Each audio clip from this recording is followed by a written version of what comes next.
Selamat sore. Ini waktu di Zoom ini sudah pernah saya sampaikan ya di Zoom. Jadi saya mau mengulas sedikit tentang data dan kaitannya nanti dengan sistem terdistribusi ya. Ini sudah saya jelasin juga. Ini saya ambil dari internetlifestats.com. Kalau yang ini saya ambilnya tanggal 27 September 2021. Dan ini angka ini saya ambil di jam 9 pagi. Ya. Nah, kalau tahun sebelumnya tahun 2020, coba lihat di sini ada Google Search. Ini Google Search ya, Google Search. Ini internet users-nya tahun lalu. Ini internet users tahun 2021 September, naik 1 miliar ya.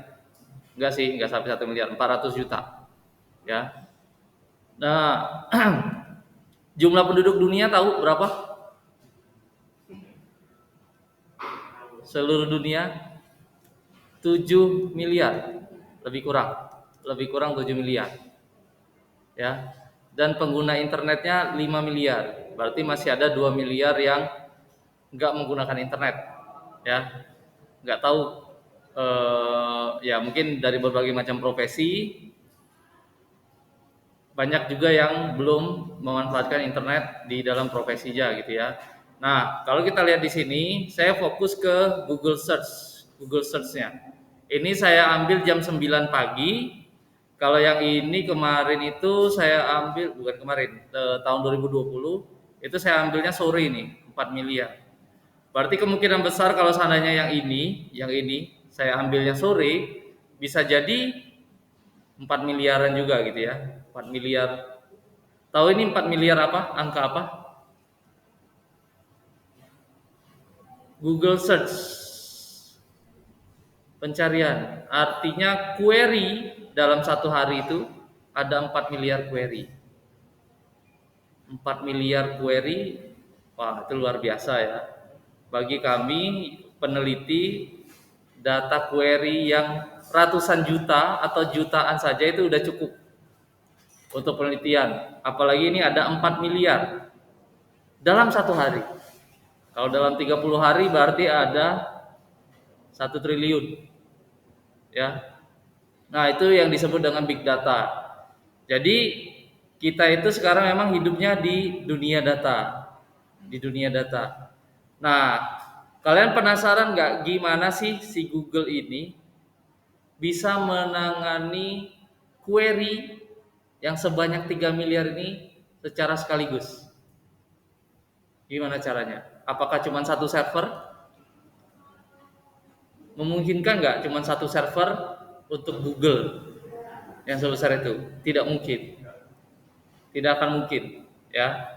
Dia pasti menggunakan beberapa server atau bahkan bisa kita sebut beberapa gudang ya.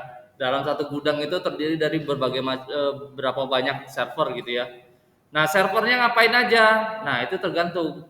Nah, nanti itulah yang disebut dengan sistem terdistribusi, yaitu penggunaan beberapa komputer atau beberapa server untuk memproses suatu target. Dalam hal ini yang saya contohkan itu Google Search.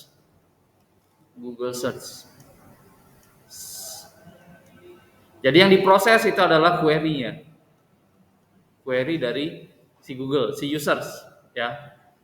Kalian tahu nggak bahwa si Google ini dia bisa memprediksi di suatu daerah itu sedang terjangkit penyakit apa? Tahu dari mana? Dari pencarian. Bisa dijelasin lebih detail? Beberapa orang yang mencari search itu di suatu daerah itu kayak ya dalam satu hari itu semua dalam satu daerah. Iya, betul. Ya, jadi Google itu dia pernah memprediksi dari suatu daerah itu sedang ada wabah diare. sedang terserang wabah diare. Dari mana dia bisa memprediksi? Dari query. Dari query itu banyak sekali yang menggunakan kata kunci diare. Mungkinkah dia nyari obat, mungkin nyari penyebab diare, mungkin nyari apa gitu kan. Nah dari sini apa insight yang bisa didapat dari query yang Google kumpulkan? Dia bisa jual data itu kemana? Ke perusahaan obat. Jadi di suatu daerah itu ada wabah ini, ya sudah tinggal laporkan saja ke obat. Tolong pasok obatnya ke sana. Bakalan sangat laris lah itu. Karena pada saat itu sedang terjadi wabah suatu penyakit. Kayak gitu. Ya. Nah, itulah salutnya kita sama Google, dia modalnya cuma satu text box saja. Ya kan? Cuma satu text box saja, terus satu tombol search. Bisa jadi sebesar ini. Dia sudah punya OS, dia sudah punya produk smartphone, ya. Dia lagi ngembangin AI-nya juga, segala macam AI. Ada Google Assistant, bahkan di demo Google Assistant itu kita bisa merintahin Google Assistant itu untuk mesen reservasi potong rambut. Jadi ke barbershop, dia nelpon ke barbershop, benar-benar seperti manusia. Luar biasa ya. Kalau saya sih panutan saya salah satunya untuk teknologi itu si Google. Ya, karena luar biasa memang perkembangannya. Ya. Nah, kemudian coba lihat, kita ini memang hidup di dunia data dan Indonesia itu termasuk salah satu penyumbang data terbesar. Dengan jumlah penduduknya 200 juta jiwa dan pengguna internetnya 73%. Hampir seluruh penduduk Indonesia itu adalah pengguna internet. Nah, yang unik lagi ini, jumlah penduduknya 270 juta, jumlah smartphone-nya 345 juta. Jumlah smartphone melebihi jumlah penduduknya. Kalau misalnya ini dikurangin 270, dikurangin ini yang penggunanya cuman 200. Berarti 200 dari 200 juta itu yang pengguna handphonenya 345, hampir 50%, di atas 50%, hampir 70% malah.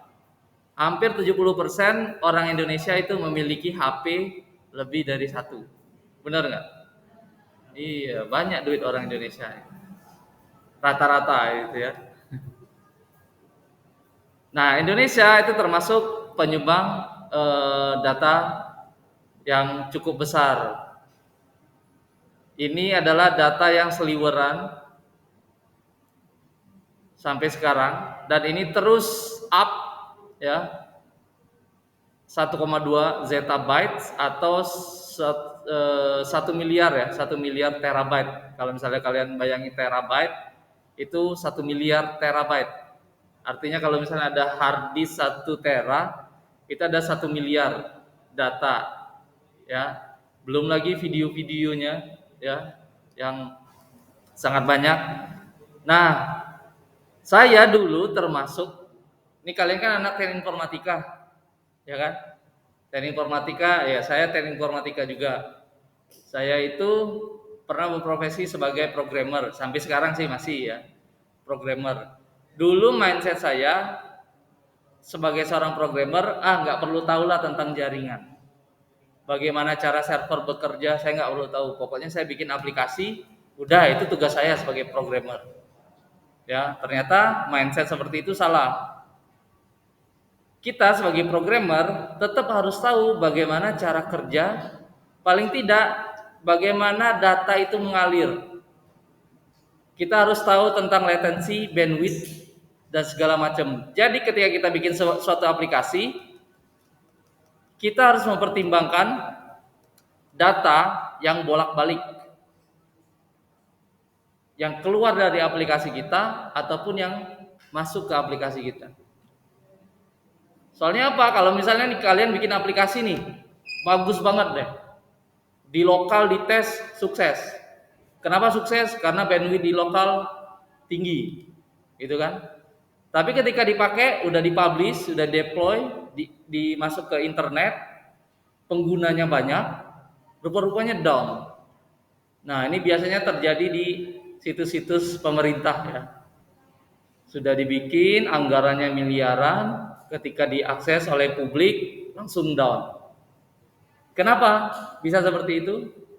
Karena tidak memperhitungkan bagaimana latensinya, bagaimana bandwidthnya, tidak diperhitungkan sampai ke sana. Bagaimana menangani overload ketika jumlah usernya itu sudah sangat banyak yang mengakses dalam satu waktu. Ini website Unama aja nih, kalau kalian kompak nih, berbarengan nih, mahasiswa Unama, yuk kita berbarengan buka website Unama. 1, 2, 3. Bisa jadi overload. Karena dalam satu waktu itu yang aksesnya langsung banyak. Kayak ngebum. Makanya kalau kayak kontrak perkuliahan itu dibagi-bagi kan. Anak semester 1 itu hari Senin jam sekian. Semester 2 hari ini jam sekian. Semester 3 jurusan SI hari ini jam sekian, jurusan TI hari ini jam sekian. Itu dibagi-bagi. Kenapa? Untuk menanggulangi overload. Ya. Nah, ini kita habisin ini dikit. Jadi kita hidup di dunia data dan ini akan terus tumbuh datanya apalagi di zaman IoT, Internet of Things. Apa itu Internet of Things? Ada yang tahu? Ada yang di rumahnya ngidupin lampu bisa pakai voice? Ada yang sudah? Belum? Ya. Saya termasuk di rumah saya itu ngidupin matiin lampu udah bisa pakai voice aja. Hidupin lampu dapur, hidupin lampu ruang tamu, matikan lampu ruang tamu. Nah, seperti itu. Kita itu nanti suatu hari bisa berkomunikasi dengan device elektronik. Kalau dengan meja belum lah ya. Bisa ngobrol dengan meja itu belum. Tapi kalau ngobrol dengan device elektronik itu sangat mungkin. Bahkan ini kulkas nih. Kita bisa suatu hari bisa ngobrol, bisa ngecek. Halo kulkas, sayur A apakah masih fresh? Bisa kita tanya ke kulkas. Jadi kita itu naruh sayur, misalnya sayur kangkung lah, sayur kangkung kita taruh di dalam kulkas, nanti dia bisa ngedeteksi, oh ini sayur kangkung. Di recordnya dimasukin ke kulkas tanggal sekian, jam sekian, detik sekian. Jadi ketika si usernya nanya, sayur ini masih fresh apa enggak? Oh enggak usah, ini sudah seminggu di dalam kulkas, sudah enggak fresh lagi, misalnya kayak gitu. Sampai ke sana nanti Internet of Things, ya. Tinggal lagi masalah security datanya. Dan ini kalau sudah Internet of Things itu datanya akan semakin banyak. Minimal data log activity, ya. Jadi ketika kita taruhlah kita buka handphone aja itu tersimpan di log di handphone kita.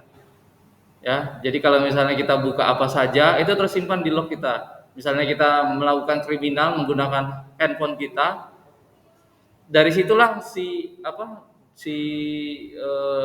pengadilan bisa mengungkap benar nggak kita pelakunya. Yang dicek apa? Log data. Kalau log data itu nggak bisa dibohongi. Kalau chat mungkin bisa dihapus, ya kan?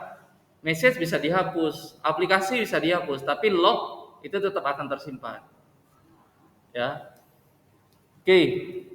Karena ini sudah masuk waktu asar, kita break dulu ya, nanti kita lanjutkan lagi. Ya kan sudah azan kan? Benar nggak?